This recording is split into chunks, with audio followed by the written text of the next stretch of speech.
ញត្រាក់សាក់លោកអ្នកសិក្សាពីនេះខ្ញុំនឹងបាទខ្ញុំបាទសូមគោរពអរគុណលោកអ្នកនឹងក្មួយប្រុសក្មួយស្រីដែលបានទេសនាអីឡូវខ្ញុំផ្សាយពីថាសម័យសធិរិទ្ធបុរៈមោហាខ6អញពាក្យបង្កប់ឲ្យអានក៏អញនេះពាក្យបង្កប់ឲ្យអានក៏នេះនេះពាក្យបង្កប់ឲ្យអានក៏នេះនោះពាក្យបង្កប់ឲ្យអានក៏នោះនេះឯងបាទហងពាក្យបង្កប់ឲ្យអានក៏ហងបាទ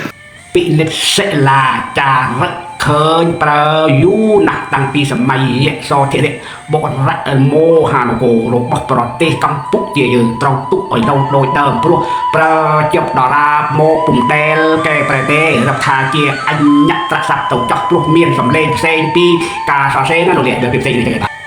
15 8 4អញពាក្យមកក៏វាអាចក៏អញពុកសាក់មិនได้ប្រសានាមចំនួនឈ្មោះណាខ្ញុំណាជាអញ្ញត្រាក់សាប់បាត់មកចោលមកវិញពាក្យសម្រាប់ហៅខ្លួនឯងជាសម្ដីកូនក្មេងនិយាយទៅរកកូនក្មេងផងគ្នាឬក៏មនុស្សចាស់និយាយក៏និយាយទៅរកកូនក្មេងនិយាយទៅរកមនុស្សចាស់ស្មើភាព